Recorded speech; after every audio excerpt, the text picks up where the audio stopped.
Anatole du 49 me dit la draft de LeBron James Jr. aux Lakers a suscité beaucoup de réactions haineuses. Est-ce justifié ou est-ce de la méchanceté gratuite? Déjà, le Bronny James, il a été drafté en 55e position. Ça veut tout dire. Ça veut dire que, je pense que quand t'es au-delà de la 45e place en draft, tous les joueurs c'est un peu kiff bourricot et qu'on se partage un peu les restes comme on veut. Il est évident que sélectionner le fils James, ça permet aux Lakers de sécuriser le contrat de LeBron, qui a donc signé 2 ans de plus. Est-ce que c'est bien de dépenser autant d'argent sur un joueur de 40 ans? Ça, c'est un autre débat, mais je pense que le fait de jouer avec son fils était quelque chose de très important dans son esprit. Après, les réactions haineuses, de toute façon, c'est le monde d'aujourd'hui où il y a des réactions haineuses pour tout et sur tous les sujets. Donc, Guillaume Alicia me dit, suite à la blessure de Kevin Mayer, est-ce raisonnable de faire des compétitions 15 jours avant les JO? Évidemment non. Je suis totalement incompétent en athlétisme, mais j'ai vu la blessure de Kevin Mayer. J'ai du mal à croire qu'il puisse être rétabli pour les JO d'ailleurs, mais c'est vrai que c'est complètement con de faire une compète 15 jours avant les JO.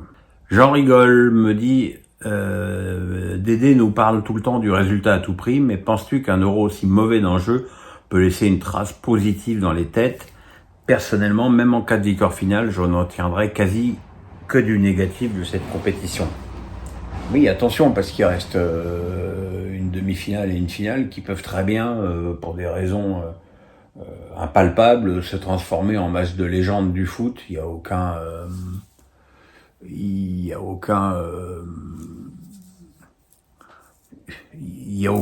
aucune règle, je veux dire. Après, le jeu de l'équipe de France, il est ce qu'il est aussi parce que l'équipe de France est extrêmement inefficace. Il est bien évident que si Mbappé gagne ses 2 duels contre l'Autriche, l'équipe de France gagne 3-0. Si Griezmann met ses 2 occasions contre les Pays-Bas, ça fait 2-0. Donc voilà. Et le contenu elle-même, je veux dire, là on est en train de parler des résultats de l'équipe de France, encore une fois en demi-finale. Ça se joue à un tir au but. Si l'équipe de France avait une nouvelle fois perdu au tir au but, tout le monde parlerait de cet euro comme d'un échec monumental avec exactement le même contenu. Donc effectivement, ça c'est bien la preuve que le résultat aussi compte. Après, je pense que Deschamps, s'il soulève la coupe dimanche prochain, il en aura rien à carrer d'avoir fait rêver les gens et qu'effectivement, pour lui, il n'y a que le résultat qui compte. Alex Nissa du 06 me dit, bonjour Pierre, oui. L'Espagne sera privée en demi-finale contre les Bleus de le Normand, Pedri et surtout Carvajal. Est-ce que cela risque d'être fatal à l'Espagne, surtout avec un banc trop léger pour combler ses absences? C'est sûr que c'est 3 absences importantes, je dirais surtout Pedri et Carvajal, parce que le Normand va être remplacé par Sancho et je pense que ce sera pas non plus... je pense que personne n'y verra la différence. Le truc, c'est que Carvajal devrait être remplacé par Jesus Navas, qui a quand même 38 ans. Alors, un latéral de 38 ans contre le Mbappé qu'on voit depuis le début de l'Euro, ça sera peut-être suffisant. Si on sait jamais que Mbappé a retrouvé un tout petit peu de jambes, ça peut être très très compliqué. Jackie Boy me dit, pourquoi Deschamps est-il autant critiqué malgré ses très bons résultats depuis 12 ans? Faut pas oublier qu'avec Santini de les coups blancs, on ne jouait pas mieux et sans résultat. Je suis pas d'accord sur le fait de jouer moins bien avec Laurent Blanc. Il faut aussi avoir un petit peu de mémoire. Avant cet Euro, l'équipe de France de Blanc était sur une série de 21 matchs sans défaite avec des belles victoires. Et il y avait toujours cette idée de pratiquer un jeu de bonne qualité qui s'est effectivement heurté en quart de finale contre l'Espagne qui a gagné le tournoi à l'arrivée. C'est vrai que Deschamps est critiqué, mais bon, t'as un peu la réponse à ta question. Tu dis, malgré ses bons résultats depuis 12 ans, ça veut dire qu'il est à la tête depuis 12 ans, et on le sait, les gens, ils aiment la nouveauté, ils aiment que ça change. Ils sont aussi dans l'attente de Zidane, il faut pas se le cacher. Et je pense que si Zidane n'était pas disponible, il y aurait peut-être moins cette volonté de certains de passer à autre chose. Bonne Braise me dit, toi qui aimes bien Federer, as-tu vu le documentaire Prime sur les 12 derniers jours de sa carrière? Et si oui, qu'en as-tu pensé? Ouais, je l'ai regardé il y a quelques jours. Ouais. J'ai pas trouvé qu'on avait brisé la carapace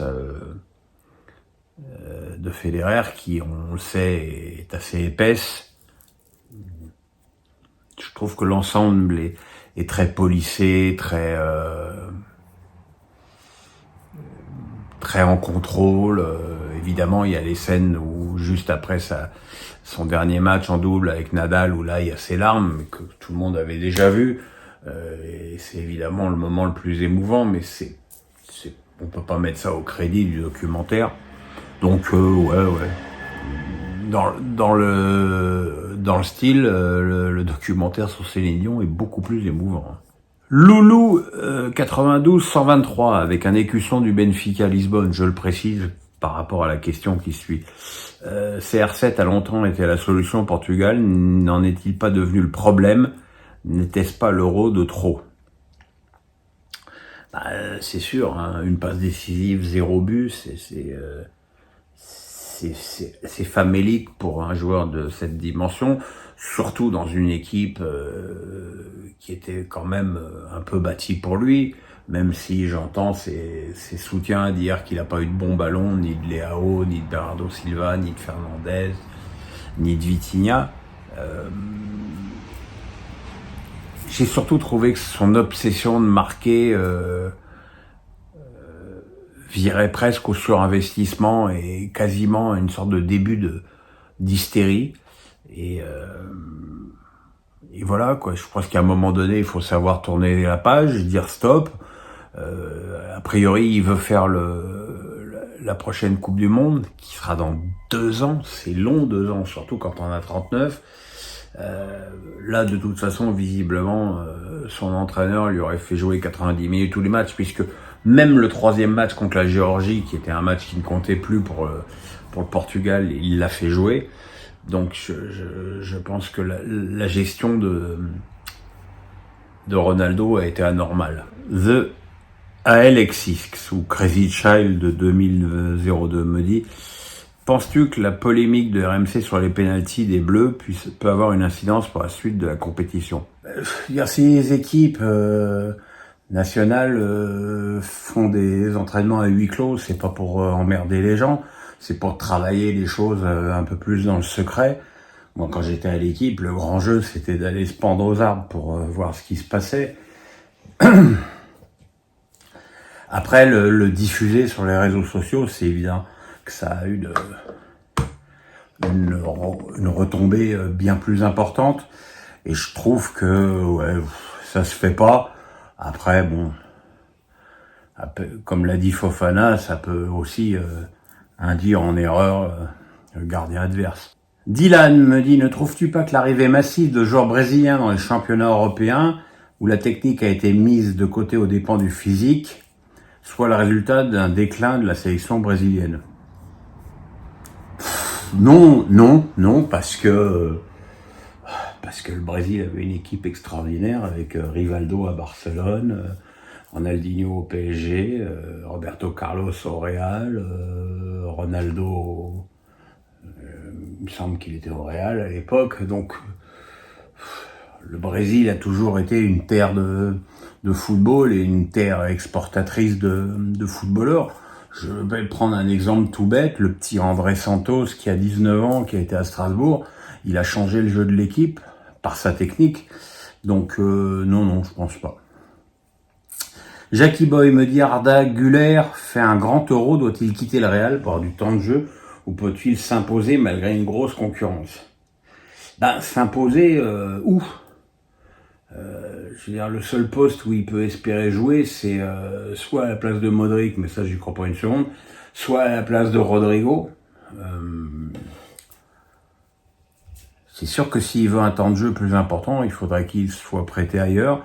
Maintenant, je suis pas du tout certain que ce soit dans les plans du Real. Shelby, ou Punisher Panam me dit, étant donné que tu es un des défenseurs de Mbappé contre ceux qui le critiquent et l'ingratitude des supporters du PSG, vois-tu souhaiter le malheur du PSG la saison prochaine pour montrer que tu avais raison?